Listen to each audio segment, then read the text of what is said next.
வணக்கம். இந்திய நேரப்படி காலை 6 மணி. ஜெம் தலைப்புச் செய்திகள்.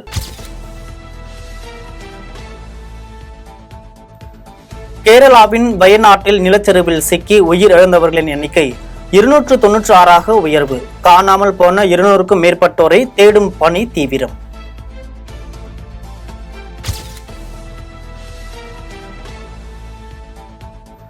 வயநாட்டில் பாதிக்கப்பட்டவர்களை நேரில் சந்தித்தார் பிரியங்கா காந்தி. நாட்டு மக்கள் அனைவரும் உதவ வேண்டும் என்றும் உரை.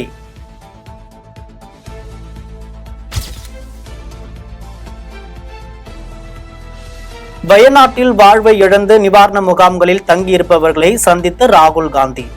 கலங்கிய கண்களோடு இருந்தவர்களை தேற்ற இயலாமல் தவித்த ராகுல்.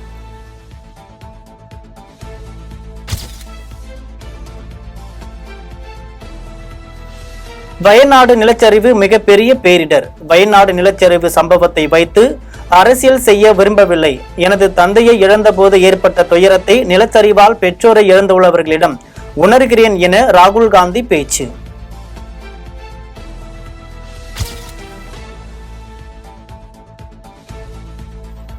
வயநாடு நிலச்சரிவில் சிக்கியவர்களை மீட்க இரவு பகலாக சூரல் மலை முண்டக்கை இடையே இந்திய ராணுவ வீரர்கள் அமைத்த இரும்பு பாலம். கனரக வாகனங்கள் செல்ல அனுமதி.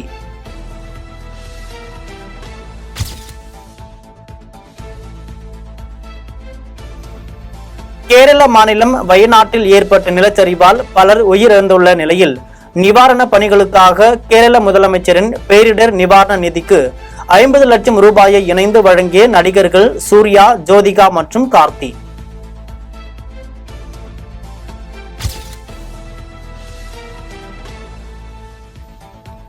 ஒலிம்பிக்கில் இந்தியாவிற்கு 3வது வெண்கலம். ஸ்வப்னில் குசாலேவுக்கு பிரதமர் மோடி வாழ்த்து.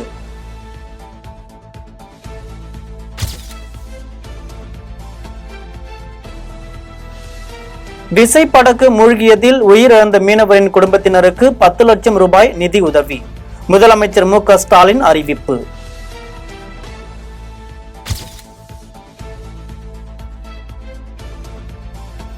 பட்டியலினத்தோர் உள் ஒதுக்கீடு உச்சநீதிமன்ற தீர்ப்புக்கு முதலமைச்சர் மு.க. ஸ்டாலின் வரவேற்பு.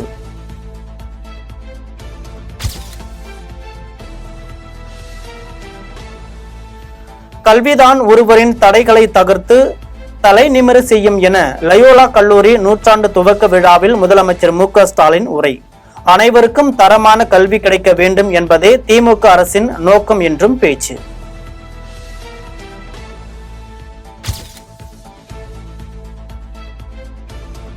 திருச்சி முக்கொம்பு கொள்ளிடம் கதவணையில் அமைச்சர் உதயநிதி ஸ்டாலின் ஆய்வு. காவிரியில் நீர் திறக்கப்பட்டுள்ள நிலையில் நீர்வரத்து குறித்து அதிகாரிகளிடம் கேட்டறிந்தார்.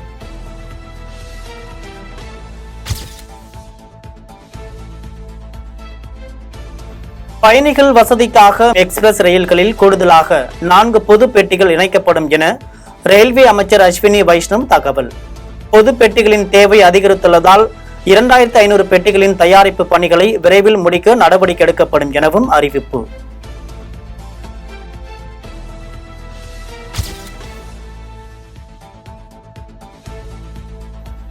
புல்லட் ரயில்களை உள்நாட்டு தொழில்நுட்பத்திலேயே உருவாக்க திட்டமிட்டுள்ளதாக அஸ்வினி வைஷ்ணவ் தகவல்.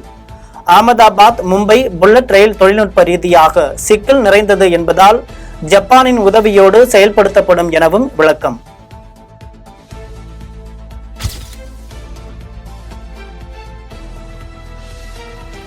பெருங்களத்தூரில் 60 கோடி ரூபாய் செலவில் 830 மீட்டர் தூரத்திற்கு அமைக்கப்பட்ட மேம்பாலத்தை மக்கள் பயன்பாட்டிற்காக அமைச்சர் தாமோ அன்பரசன் திறந்து வைத்தார்.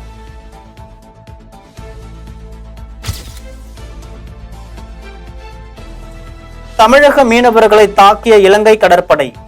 வெளியுறவு மந்திரி ஜெய்சங்கருக்கு பாஜக தலைவர் அண்ணாமலை கடிதம்.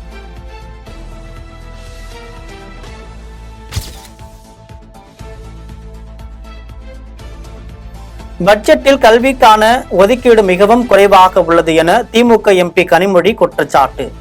மாநில உரிமைகளை பறிக்கிறது மத்திய அரசு என்றும் பேச்சு.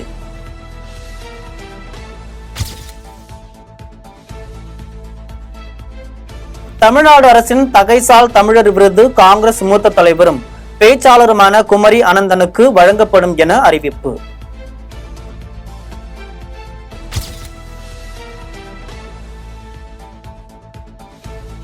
தமிழ்நாடு பள்ளி பாட புத்தகத்தில் விண்வெளி ஆராய்ச்சி தொடர்பான பாடங்களை இடம்பெற செய்யும் திட்டம் இருப்பதாக தொழில்துறை அமைச்சர் TRP ராஜா பேச்சு.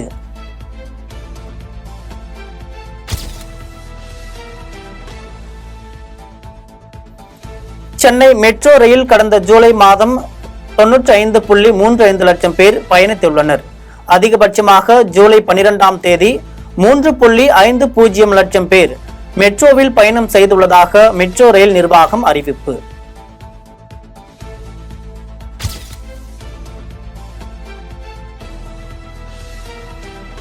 ரேஷன் கடைகளில் ஜூலை மாதத்திற்கான துவரம் பருப்பு மற்றும் பாமாயில் பாக்கெட் பெற இயலாதவர்கள் இம்மாதம் பெற்றுக் கொள்ளலாம் என தமிழக அரசு அறிவிப்பு. சிறப்பு பொது விநியோக திட்ட பொருட்கள் முழுமையாக நகர்வு செய்யப்பட்டதால் கடந்த மாதம் வழங்கப்படவில்லை என விளக்கம்.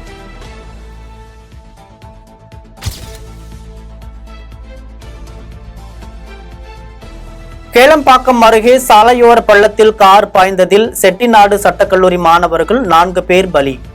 அதிவேகமாக சென்றதால் கார் கட்டுப்பாட்டை இழந்ததாக கூறப்படும் நிலையில் படுகாயமடைந்த நபர் மருத்துவமனையில் அனுமதி.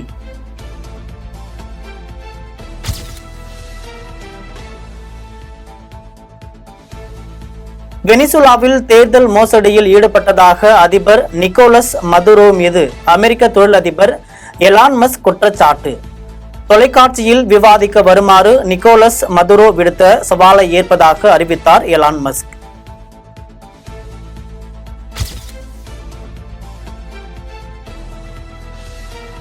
லெபனானுக்கு அத்தியாவசியமின்றி பயணம் மேற்கொள்ள வேண்டாம் என மத்திய அரசு அறிவிப்பு.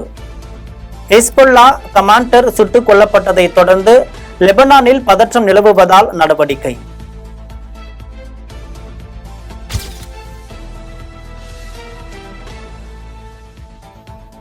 நிலச்சரிவு குறித்து கடந்த ஆண்டே எச்சரித்த இஸ்ரோ வயநாடு உள்ளிட்ட 147 மாவட்டங்களின் பட்டியலை வெளியிட்டு கடந்த ஆண்டே எச்சரித்த இஸ்ரோவின் தேசிய தொலைநிலை உணர்தல் மையம்.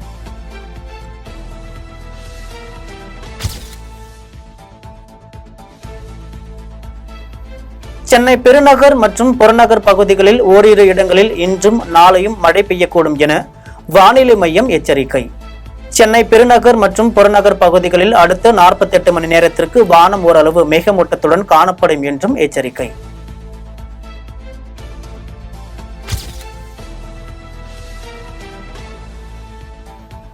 மீட்டர் ஏர் ரைபிள் துப்பாக்கி சுடுதல் போட்டியில் வெண்கலப் பதக்கம் வென்ற இந்திய வீரர் ஸ்வப்னில் குசாலி புனே ரயில்வே கோட்டத்தில் டிக்கெட் பரிசோதகராக பணிபுரிந்து வருகிறார். அவருக்கு சிறப்பு பணி அதிகாரியாக பதவி உயர்வு வழங்கப்படும் என மத்திய ரயில்வே பொது மேலாளர் ராம்கரன் யாதவ் தகவல்.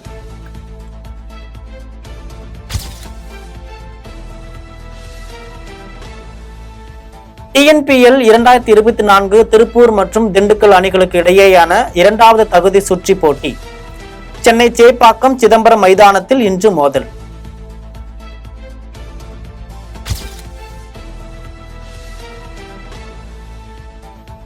லைகா நிறுவனத்துடனான ஒப்பந்தம் பற்றி எனக்கு எதுவும் தெரியாது.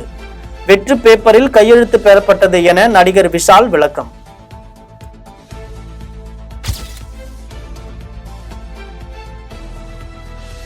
ஹெல்மெட் அணியாமல் பைக்கில் சென்றபடி யூடியூப் சேனல் ஒன்றிற்கு பேட்டி அளித்த நடிகர் பிரசாந்திற்கு பாண்டி பஜார் போக்குவரத்து போலீசார் 2000 ரூபாய் அபராதம் விதிப்பு.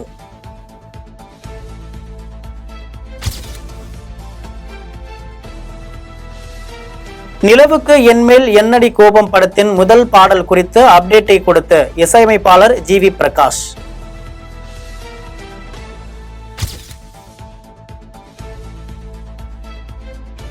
சமுத்திரக்கனி நடித்த திரு மாணிக்கம் திரைப்படத்தின் டீசர் இன்று வெளியீடு.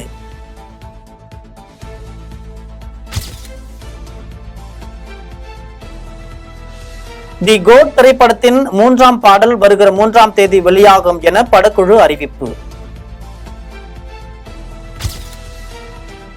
இத்துடன் ஜெம் செய்திகள் நிறைவடைகின்றன. மீண்டும் ஜெம் செய்திகள் காலை 8:30 மணிக்கு. உடனுக்குடன் செய்திகளை காண GemLive.tv என்ற இணையதளத்தில் இணைந்திருங்கள். நன்றி, வணக்கம்.